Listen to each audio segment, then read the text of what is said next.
Yo, where them Catholics at? Man, what's the matter with these bishops? And welcome back.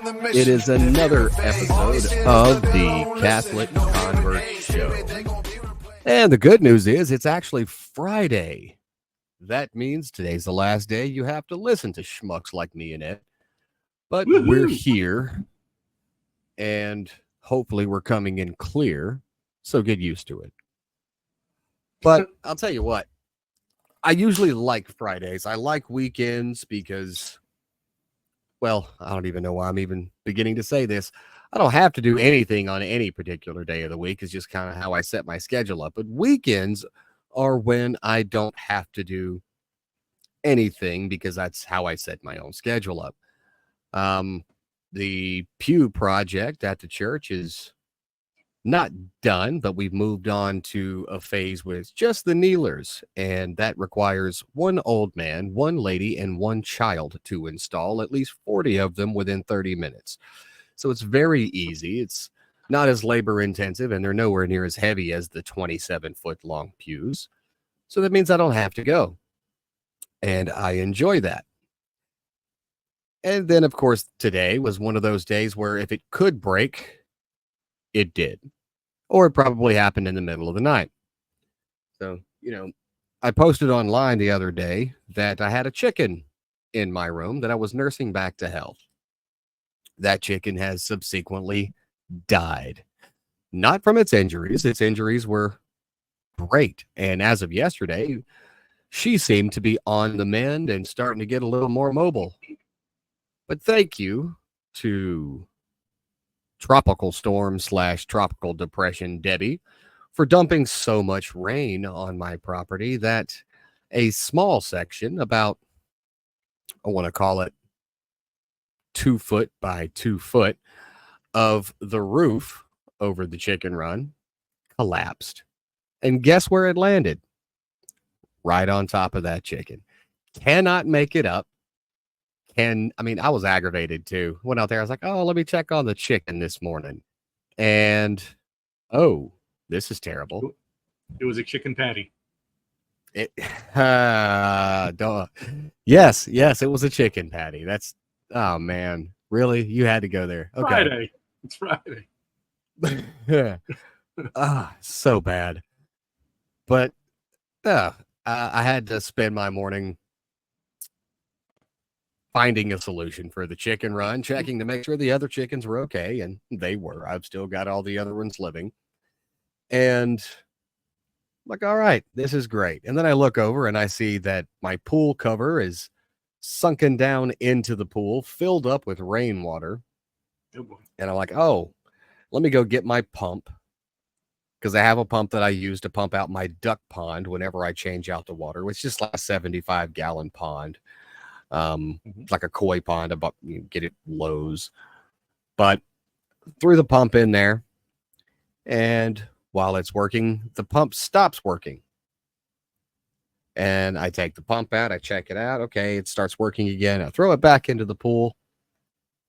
And this whole time I'm frustrated, soaking wet with sweat, because the humidity decided to rise to 278% this morning after all of yesterday's rain. And then the pool cover slowly slips off and sinks into the pool, dumping all of the collected debris into the pool. And so at that point, I said, you know what? I'm done for the day. Chickens are fine. Sans one. The pool's just going to be how it is, with the cover hanging out at the bottom of the pool, where it will remain probably through the next couple of times we swim, because I'm not trying to drag that heavy thing out. And I thought to myself, you know what would make my day better? Should go on a little drive, check out some spots that I don't normally check out. And I ended up in downtown Greenville, which I talk about that place a lot. It's a cool place to be. I like going there for lunch with my wife. And I found myself in this area that was very much, I guess I could call it, alien to me. It was, to make it clear, it was filled with people who were more of the hippie persuasion. Mm-hmm. It wasn't exactly like a homeless camp, but let's just say it really smelled a lot like patchouli. Oh. And I'm walking down through there, and they're having some kind of thing. I don't know. I don't exactly know what it was. I don't even know if it was like an officially sanctioned festival thingy, but it might have been a farmer's market. I don't know. I was just walking around. I'm like, I feel really out of place here because I was the only one not wearing what, well, what hippie clothes is the best way I can describe it. And I'm walking around and like they're making some kind of food. It smelled great. And I'm walking by these little stalls and I see a couple of people doing the 1990s revival of the hacky sack. Like, okay, makes me feel old because I haven't seen that since high school. And, didn't buy anything, didn't really talk to anybody, didn't really run into anything. But I do remember I felt really, really out of place there. And I was like, they all looked alike, and I was the guy that didn't, And no, it wasn't like I went to China, right? It wasn't like that where they all look alike. That wasn't the case. I was anthropologically out of place where it almost felt like I was a different species. But there was something about it that got me thinking about something that occurred to me last night while I was on my way to adoration. We've got our little corners online where we have Catholic Twitter or Catholic Facebook. We run a Catholic show here. And for the most part, the people that we associate with are fellow Catholics. Mm-hmm. Fundamentally, we all think the same. We all behave the same. We all do the same things and have the same values on a fundamental level. Obviously, there's going to be some differences. But for the most part, we have what is essentially an echo chamber. Mm-hmm. And it's comfortable. And it's so nice. And you don't, I don't have this fish out of water feeling. But that's what I felt this morning. And it got me to thinking, Christ told us to be in the world, not of the world. Correct. Yet we talk about the return to Christendom, creating a Catholic culture. And just this one thought that I had while driving to the Adoration Chapel last night has caused me this almost like an existential crisis in my head. And because look, I'm all for promoting Catholic culture. I'm all for converting the world. Ecumenism, the only reason ecumenism should exist is with conversion of the other party being the end game, right? And not just be nice to them. No, the end game is to exemplify Christ's love and bring them into the fold of the church. That's the end game, or at least should be the end game of ecumenism. But that's not always the case. Sometimes it's let's just go along to get along. Let's not do anything to rock the boat. Let's try to blend in, be the gray man, which I get it. Sometimes that's comfortable. We talked before about how most people are uncomfortable with confrontation. Mm-hmm. They don't want to be that guy that's completely standing out, alienated, the unpopular, the one they point at, and the one who doesn't fit in. But you have to admit there's something freeing about not fitting in. Ed, you do a lot of stuff all over these cities, but let me ask you this. How much do you travel to places outside of your state or outside of the country where you are the obvious guy who doesn't fit in? I don't fit in on my own block. Are you kidding me? But but you don't mean, but you're not speaking spiritually, right? You're just talking in general, because I haven't traveled. No, I was gonna say, in general, like Yeah, if I go on vacation, I don't like going to places yeah, where I know where everything is. I like going to places where I might not fit in with the culture. I might not fit in with the language. Fortunately, I'm fluent in a couple of different languages, so it makes it easier, but I'm still the outsider. And oh yeah, I'm still speaking Spanish with a redneck accent, even if I go down to Acapulco or if I go to Mexico City. I'm still the guy going, hey, cuanto mas, I'm still that guy.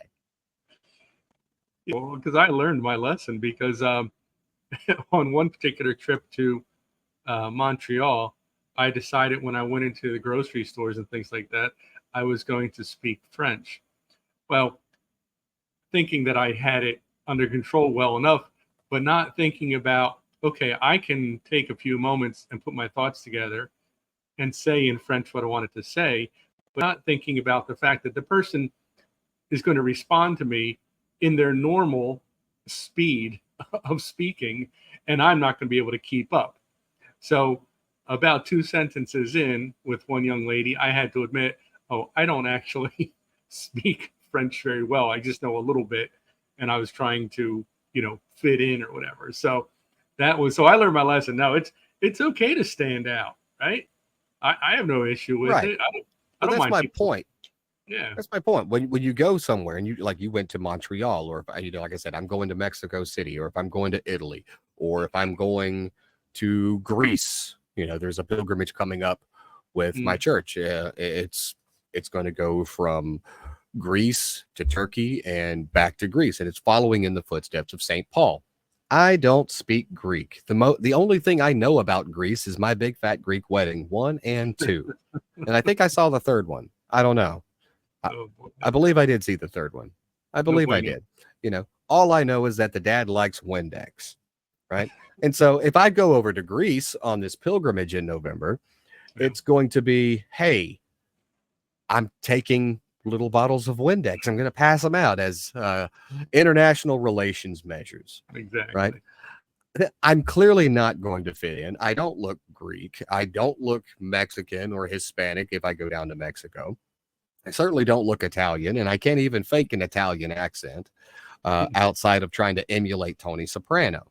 Yeah. So, but I like going to these places because it's freeing to be the one who doesn't fit in. You don't have any idea what's going on. You're like, oh, this is different. Mm. Even when I'm just here around where I live, there's so many places. Like where I live now has obviously always existed. I grew up 35 minutes from here and never knew this place existed until we saw the listing for this house. And then I'm like, oh, this whole place exists. Had no idea where it was, had no idea, that it was actually that close to where I grew up. And when I want something to do, my wife and I, we get into the car and we'll go on this long drive and say, that's a funny looking name for a town. Let's go look at it. And we go and we get lost. We walk around, we check out things and go, okay, time to go back. Let me bring out the old GPS and figure out how the hell to get back home because we have no idea where we are. But as Catholics, we do have it's a spoken obligation to go and make disciples of all others, to instill a Christian culture into the world around us. But while we're doing that, we are still not supposed to be of the world. Our duty in the world is to go and do those things. But when we talk about the return to Christendom, let's create Christendom. Wouldn't it be great to live under a papal theocracy? Yeah, it probably would. I'm 100% serious. It probably would be awesome to live under a papal theocracy. If there was more to do other than walking around some boring old buildings, I wouldn't mind living in Vatican City. Right? I need more stuff to do. I need a place for my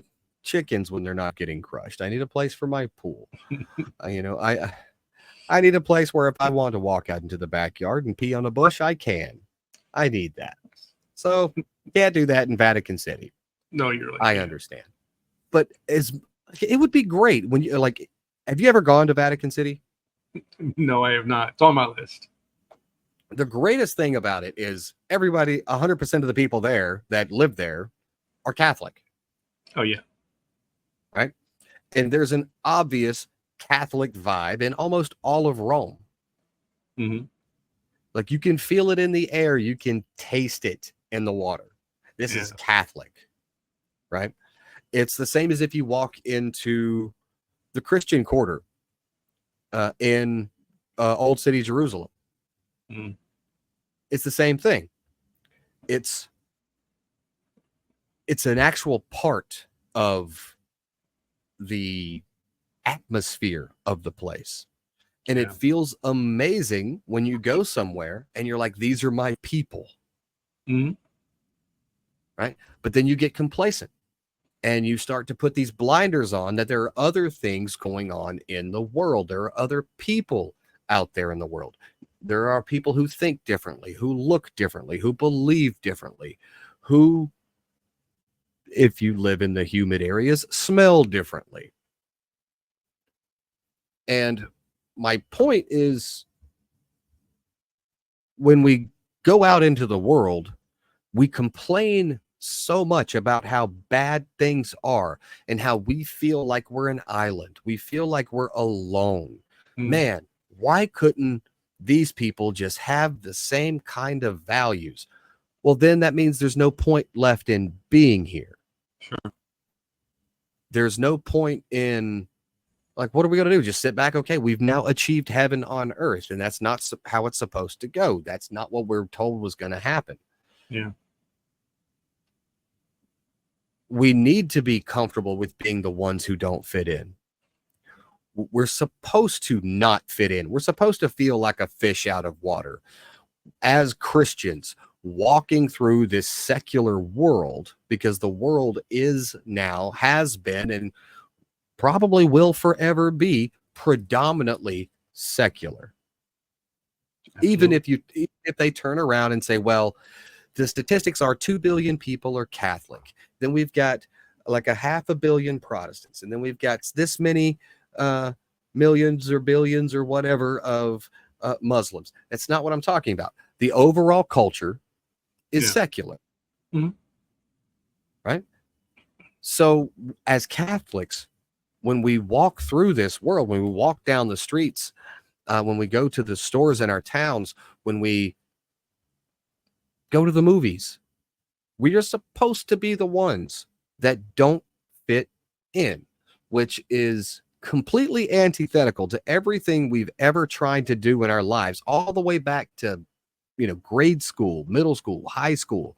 We just wanted to fit in. Sure. And that's when your mom used to give you all those lessons about, well, everybody's doing it, huh? Well, if everybody jumped off a bridge, would you do it too?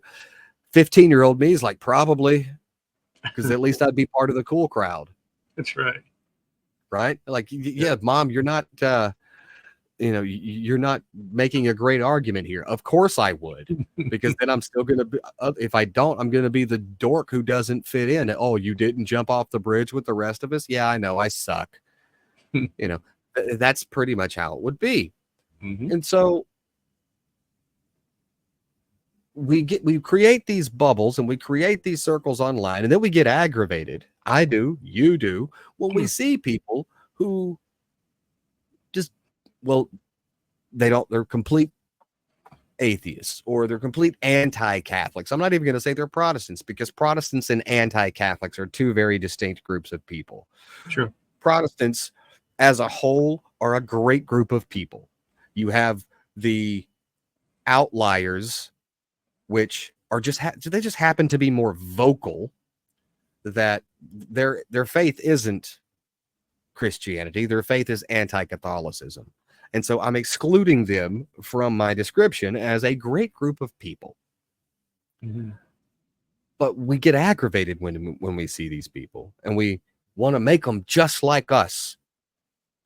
How much of that do you think is subconsciously driven by the fact that we feel like outsiders. And if we bring more people over into the church, now obviously the ultimate goal must and has to be, that's what we're told to do by Christ. Yeah. But I honestly think that there's a prideful side of it that needs to fit in and be part of that crowd. But we know that crowd is wrong, so let's change the crowd to be like us so that we can now fit in again and not be as uncomfortable. We can increase the size of our bubble, right? It's like this old myth of the first men. And I don't know if you've ever heard this, but the myth of the first men is that these men showed up to a place. It doesn't matter where they came from, but they can't go back there. And where they are now, it's completely dark. Okay. And so what do? They build a fire. Well, when this fire is built, they all gather around that fire. And this fire creates a perimeter of light that up to the edge of it, chaos is nowhere to be found. Order is found. But beyond the perimeter of that light, it's dark. It's chaotic. So what happens? Well, order inside that perimeter of fire allows the first men to expand. Their families, they grow and they get bigger. But then the order can quickly become disordered if there isn't expansion of that fire, of that light. You have to expand the order at the same time you expand the people within the order. And so these men have to venture out into the darkness. They have to go out to where the chaos is. And while they're out in that chaos, they have to take light with them. They have to take fire with them. And when they take that fire with them, they build another fire. And then they do that over and over and over again, traveling from place to place because they can't go back. They can't go backwards to Christendom in this example. They have to build new where they're at. But once you've built this circle, that can't just be it. You do have to take that log and light it like a torch and carry it out through that chaos and carry it out into that darkness. And once you've done that, you can build another fire. And then it grows and expands from there. But then if you don't expand and start building more fires along the perimeter, further and further into that darkness and further into that chaos, you stagnate because you can no longer grow. Yeah. And so if we build these small communities, if look, sure, it'll be great if we get all 8 billion people on earth to be Catholic. That'll be awesome. But then we've completely, and you know what? Eventually that's going to happen. Eventually it's going to happen. It's in the book. It's going to happen. But guess what? That's the end of things. That's when we no longer have purpose. Of course. But we're a long way away from that, aren't we? I would hope so. Yeah, but you know, and you talk about in your story there about these communities. They venture out and they start another little community.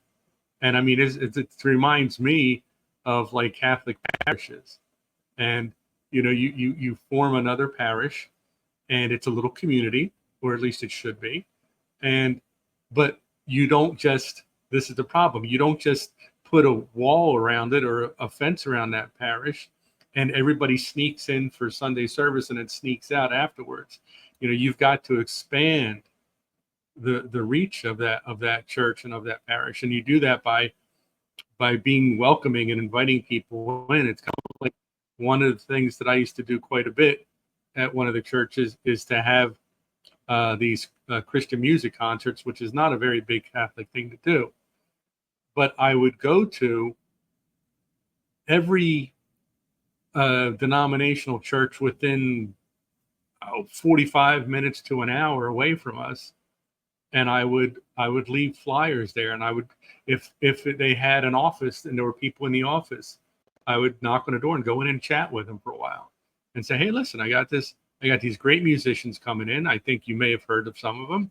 Why don't you come on in?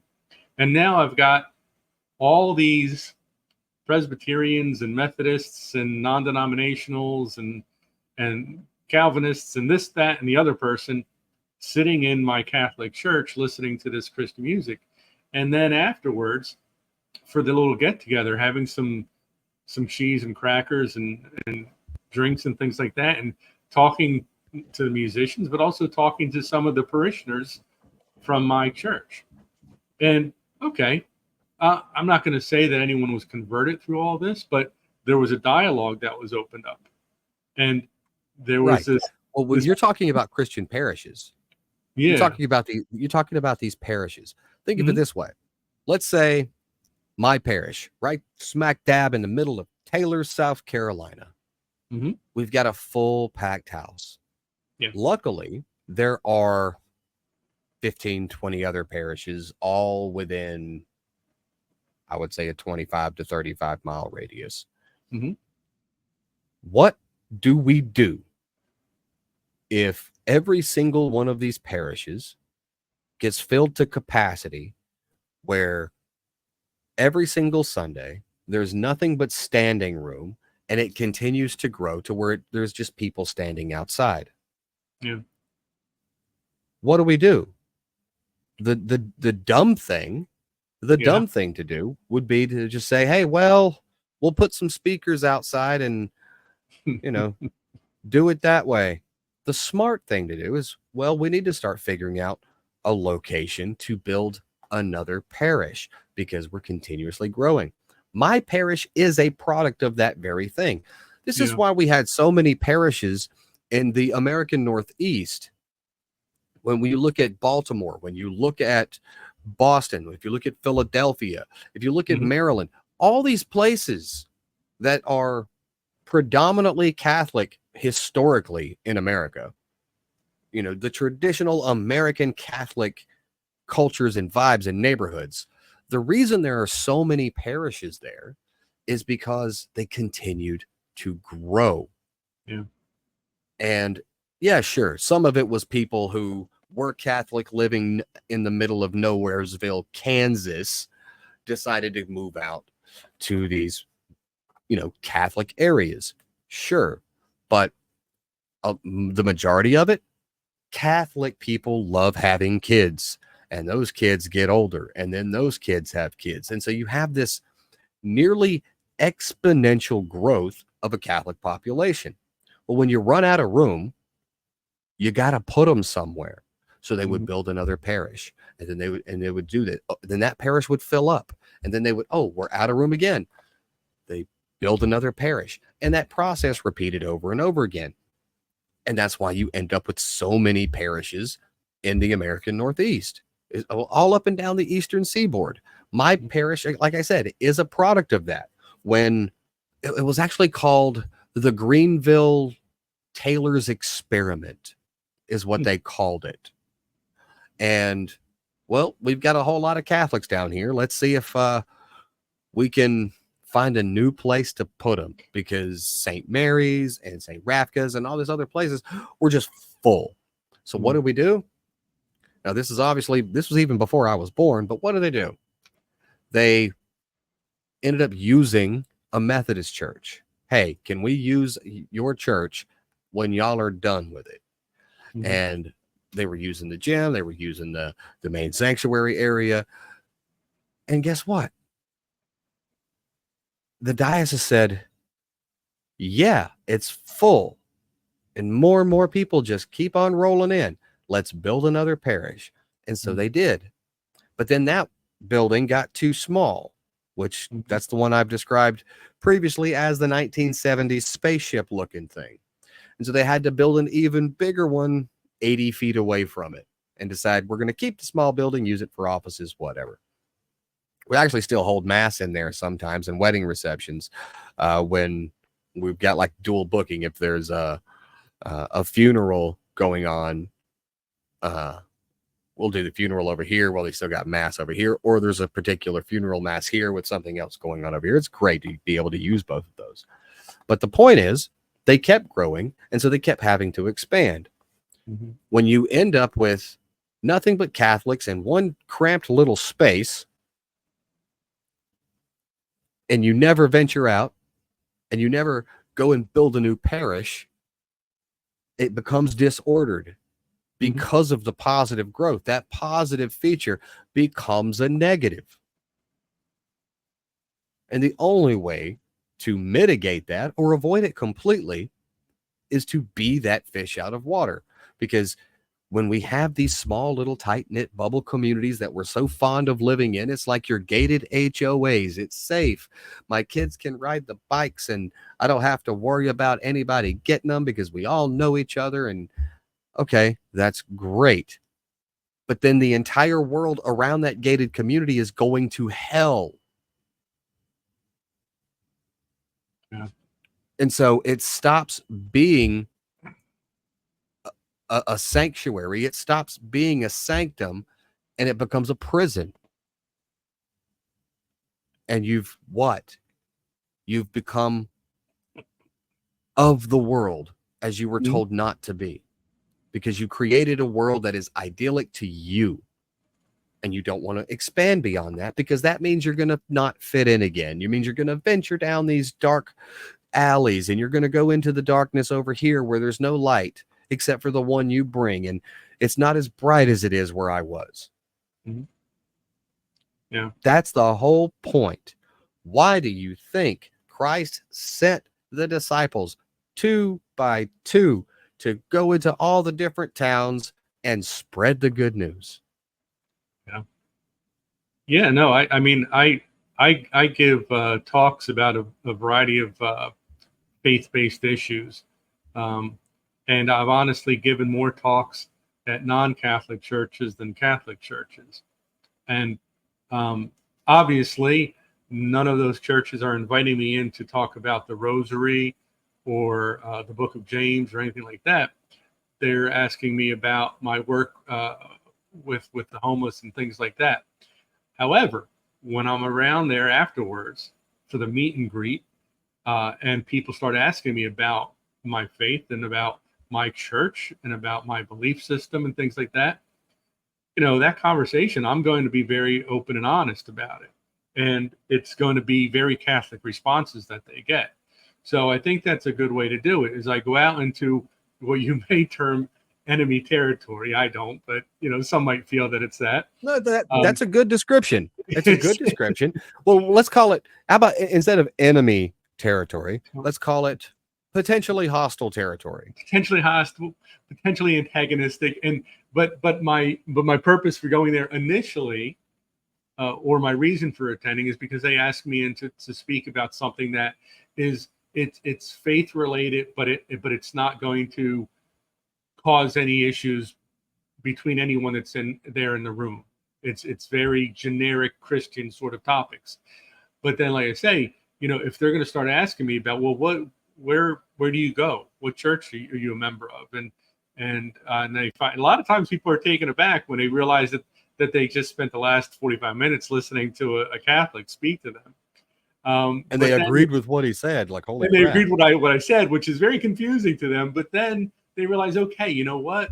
I've been misled. He's not a monster. He's not going to eat my children.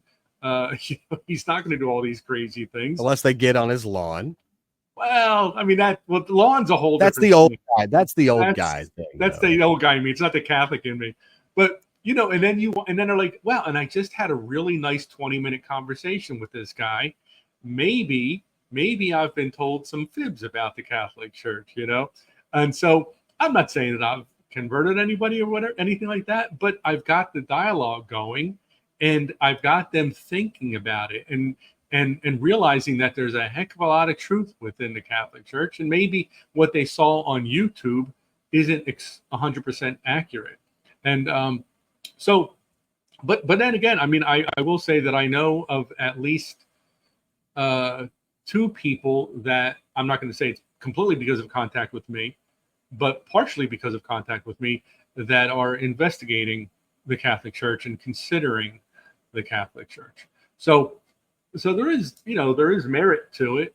And yeah, you can't You're right. I mean, if we're just all going to sit in our own little parishes, we're all going to sit in our own little churches and be Catholic with our fellow Catholics, what are we really accomplishing?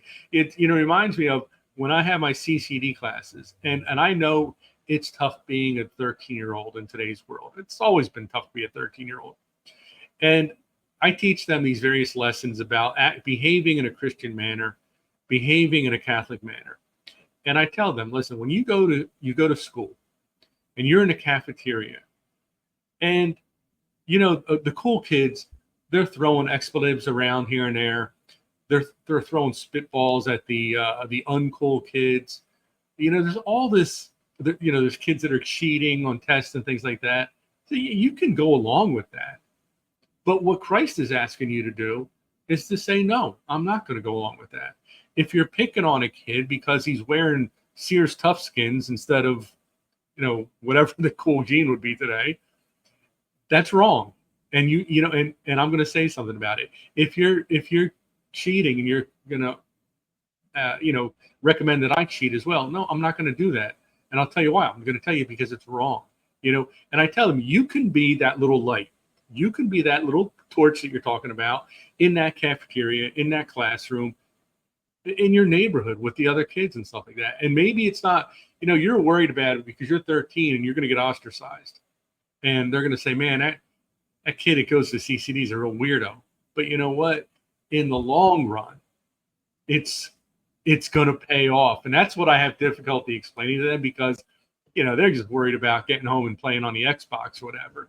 And that's all they care about. They're not thinking about, well, what's my life going to be when I'm 25 or I'm 35 or I'm 85? Right. Well, again, they're children. They're children. Right. But at least, I try to instill that in them, at least give them that little seed of thought that, you've got to go out into the world and you've got to behave the way Christ is asking you to behave. It works wonders for you. You're going to help to ensure your own salvation, and you might actually influence others to do the same. So, of course, I say it in terms that they would understand, but it's true. It doesn't matter if you're 13 or if you're an old guy like me. You've got to get out there. You can't just hunker down. And it's like the dude with the one talent who just buried it and said, "Hey, look at me. I didn't lose your one talent that you gave me." No, you've got to get out into the world. You got to use that talent.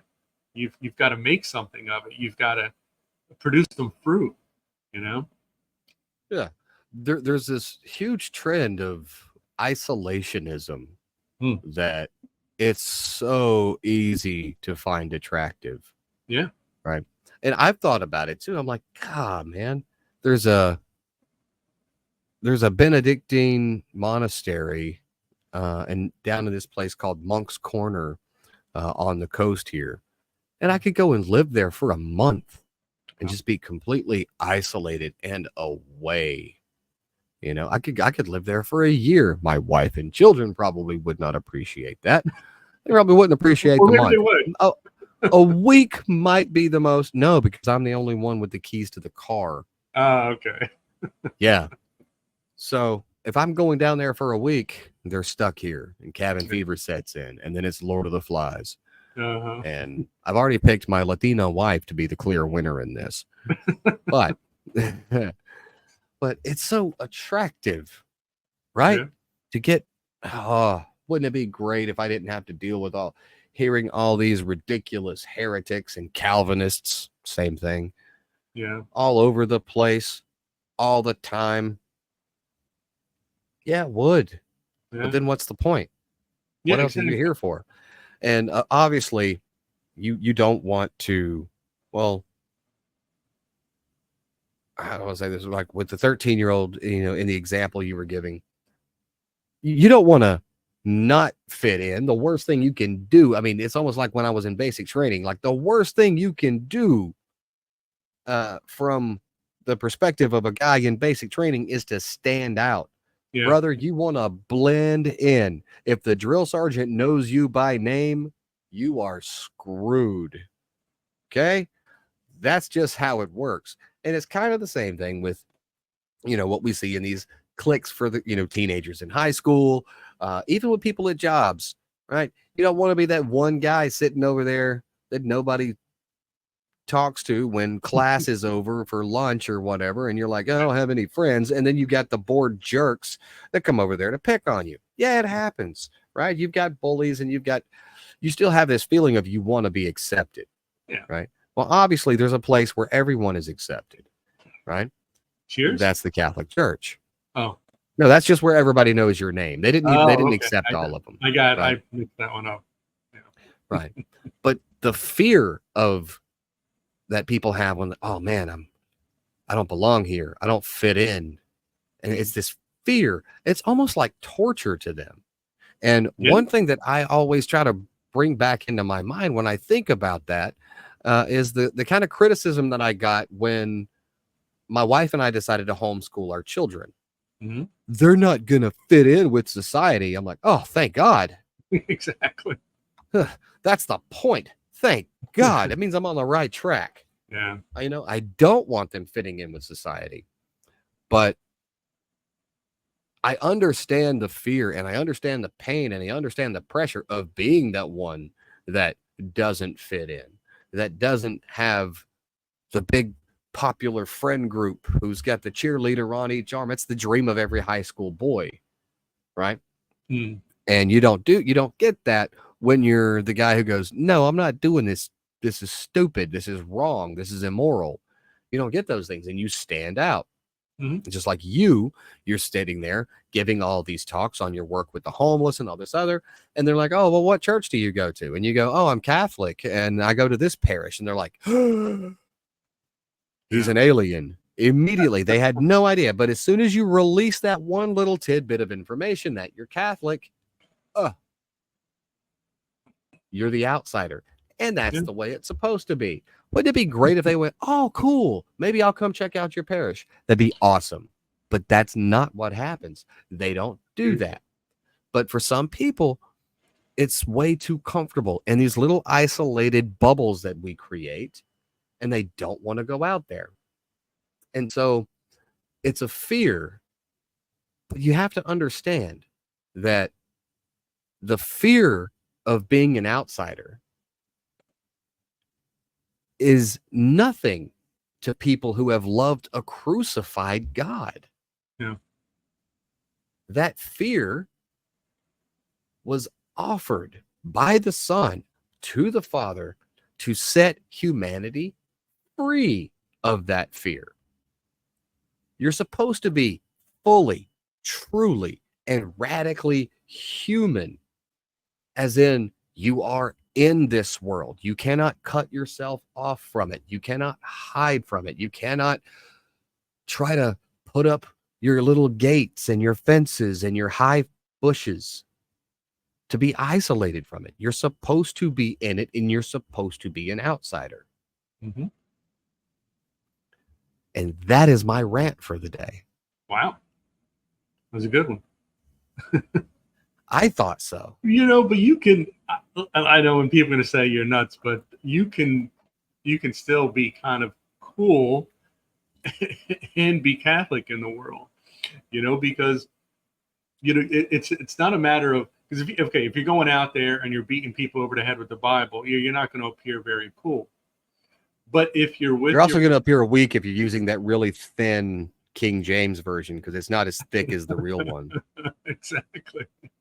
But if you're you're putting yourself in situations where you have the opportunity to be a part of the crowd, and I don't mean it in a negative way, but I mean, you got buddies that you go fishing with, maybe there's some friends of yours that you have a Thursday night poker game, whatever it is, it doesn't matter when you're out in the world but in any circumstance, there's going to be those things that come up where you have an opportunity to show you're not part of the crowd only, so you go out fishing with the guys or something like that.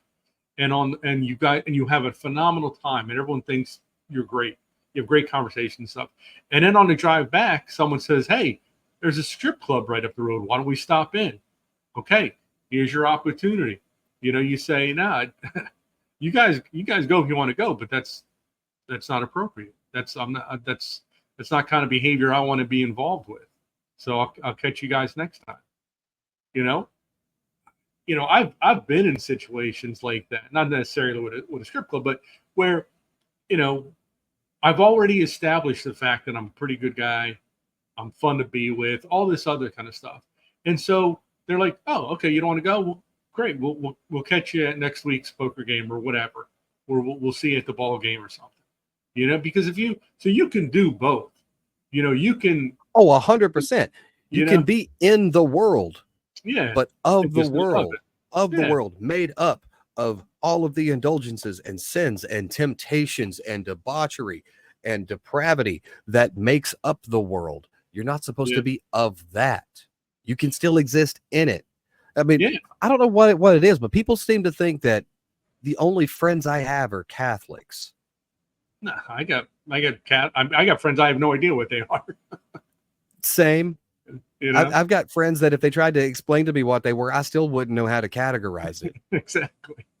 Right? Like I've got friends that are like staunch atheist socialists, hardcore leftists, Catholics, Protestants, Muslims, Jews, some that change their religion every 3.5 seconds because they read a different book. Yeah.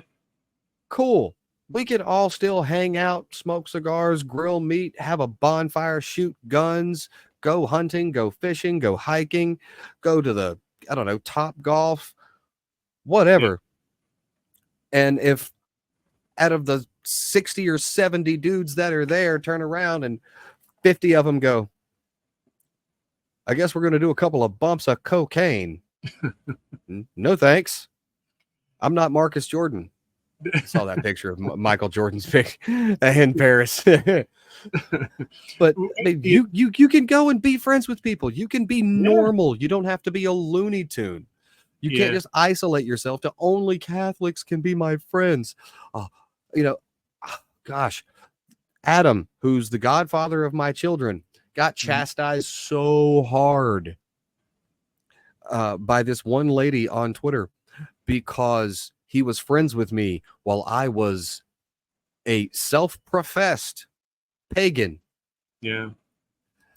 Adam, I can't believe you hang out with this pagan, this known pagan. But the tone in which she said known pagan made it almost sound like she was getting ready to let King Alfred know to drive me from the shores. Right? It's the way that she said it. Yeah. And now he likes to tell everyone that his pagan is broken because he converted. Right? But I'm like, you act like you're not allowed to be friends with people who are not Christians, much less Catholics, the OG Christians. Yeah. No, it is a good idea, though. Iron sharpens iron. It's a good idea to have a core group of guys like you do. Like you and I both. I've got a core group of guys, and maybe I might be one of 3 of them that are Catholic. Yeah. The majority of them are not. Yeah. But they're all good guys. They're all morally right guys. Yeah. They may not be where I am theologically, but I'm not going to be like, sorry, you're not kneeling and receiving communion on the tongue. You can't be my friend. No, that's ridiculous. Like, just be normal. Yeah. Like, I'm okay just being the Catholic dude. Like, oh, that's Jeff. He's like radical Catholic, but he's an okay guy. I'm okay with that being how people describe me. Yeah. And you should too. Well, he is one of us. He's Catholic. That's fine. I'm okay with, but he's Catholic. These guys will still give me the shirt off their back and vice versa if we ever need anything. We still go and hang out and hiking and camping and all this other stuff together. Yeah, I do a lot more of that stuff with predominantly Catholic groups because it's just the ministry that I have at my church. But I've been a part of a secular fraternity for like 6 years now. And we still talk and hang out and do all the things that normal friends do. The whole point of all of this is that's normal. You don't have to isolate yourself and pretend that you can't even just talk to people. And when I say that ecumenism earlier, I said that ecumenism, the only reason that should exist is with conversion being the end game, ecumenism is not equatable to just being nice to people who are not Christians. Mm-hmm. Because it's not ecumenism if me, as a Catholic, talking to this guy over here who's a Hindu about how to change a tire on a 1938 John Deere tractor. That's not ecumenism. That's just being normal. Ecumenism, if we're actually talking about matters of faith. Mm-hmm. If we're not talking about matters of faith, guess what? That's not ecumenism. That's not, it's frustrating that people can't delineate those two. Yeah. But like, be normal. Yeah. Don't be an isolationist. Yeah. Or what the hell's the point? What are you even doing? I hear you. But now that we got time, we're going to make this graceful and effortless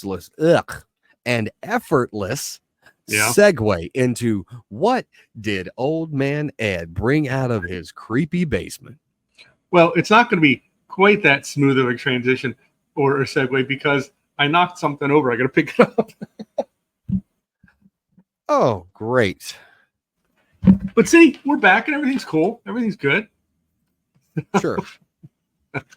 And I don't think anyone even noticed that I left the building. I dove down into my, it is a Friday. It's a special day, of course. So I went back down into the archives and I pulled out one of my first class relics. And this one is of St. John of the Cross. St. John of the Cross, always one of my favorite dudes. And whenever I feel the need to be a little bit humbled, I will typically go and check out some quotes from St. John of the Cross, and he makes me feel like crud. So, he was ordained a Carmelite priest. Best people always do. They do. He was ordained a Carmelite priest in 1567 at the age of 25, and he met Teresa of Avila, and they became good buddies. And just like her, he vowed himself to the primitive rule of the Carmelites. So that actually became a problem. Wasn't he declared a doctor of the church? He certainly is a doctor of the church. That's what I thought. And so the problem is that the church, sometimes we do some crazy things, as we all know. And he was they were both part of discalced groups of Carmelites, and they were very just they went old school, and the order had a difficult time with that. And in fact, St. John of the Cross spent a lot of time imprisoned and tortured, but he was imprisoned and tortured by the Carmelites who didn't feel that like going back to a stricter rule was the way to go. So it's kind of an interesting thing, but he was a mystic. He used the time that he spent in prison to become a phenomenal writer, phenomenal poet. If you have the opportunity, I mean, I've got a few books here on the works of John of the Cross. Beautiful stuff. His best known work is probably Spiritual Canticle. And anyway, so he was a good dude. And I'll tell you what, like I mentioned earlier, that whenever I'm feeling a little bit full of myself, or I'm feeling that, oh man, oh, woe is me, why has life got to be so difficult? I always go back to my very favorite quote from St. John of the Cross, which is, whenever anything disagreeable or displeasing happens to you, remember Christ crucified and be silent. And I'm thinking, wow, yeah, it kind of puts it in perspective, doesn't it? I'm having a bad day. Things aren't going I needed that well. this morning, man. You know what I'm saying? And that's what I do. That's why there's a minimum of one crucifix in every room of my house. Most rooms in my house have 2 or 3. And I will just, if I'm feeling like things are going not my way, I'll look it up and I'll see Christ on that cross. And I'm like, yeah, maybe I need to just kind of, quiet down and stop complaining. Things aren't quite that bad. So St. John of the Cross, if you have an opportunity, check out his writings. Check out, just if you want, just Google a bunch of his quotes. That'll be enough for you. I mean, the guy really lived up to his name of the cross. So as a Carmelite, he was just old school. He believed we really need to go back to the old ways of doing things, of just being very fervent in our prayer, in our evangelization, all those sort of cool things. And he's just a really solid dude. And I would recommend, if you're not familiar with St. John of the Cross, take some time this weekend and find out about him. He was definitely one of the good guys. He only lived to the age of 49, but man, he did more in those 49 years than the vast majority of us do in a lifetime. So. Oh, that's awesome, man. Yeah. But no, I'm with you on the crucifix in every room. I've got this one that sits on my desk, and it's mother of pearl. It's nice. In here there's little windows, and in there are stones, seeds, some pieces of grain, because this I picked up from the Holy Land. Yeah, it's handmade in Bethlehem, mother of pearl laid over. And whenever, because it sits right here on the base of my desk lamp facing me, because I spend a lot of my time right here in this spot, for work, and obviously anything that can go wrong usually finds me right here, whether it's an email or a message or whatever. Yeah. But yeah, I look over and I see Christ right here. And yeah, it could definitely be worse. Yeah, absolutely. It reminds me of that meme where you've got Jim Caviezel sitting next to Mel Gibson when they were filming Passion of the Christ. And it's like, this is what I look like when I'm complaining to Christ about my problems. And Jim Caviezel's got, the prop blood all over him. Yeah. Because they were doing a scene from the Passion. Mm-hmm. And yeah, that's kind of how it feels sometimes. We complain and we complain and we complain. Just remember that Christ died for you. Exactly. And then you have to remember is that he did it willingly. It wasn't something that accidentally happened to him. He did it willingly, and he didn't complain. And in fact, the people that were doing it to him, he said, I forgive you. I mean, come on. When do any of us do any of the things I just rattled off there? If something happens, dude, I'm still holding a grudge against this old lady that lives next door to me because I can't look. As soon as the sun's not shining as soon as the sun shines for more than 5 minutes, if we've had a couple of days of rain, she's out there setting something on fire in her yard. And of course, it's always with the wind blowing my way. Of course. I'm like, come on. It's like, why do you have to burn wet leaves? Oof. Yeah, it smells rough. She's out there dumping kerosene on it. I'm like, lady, let it warm up. Let it dry out. Yeah. But no, I get it. Yeah.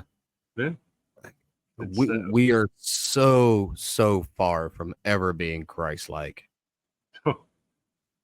And every single moment of every single day is another reminder of that. If you can just put it into that perspective.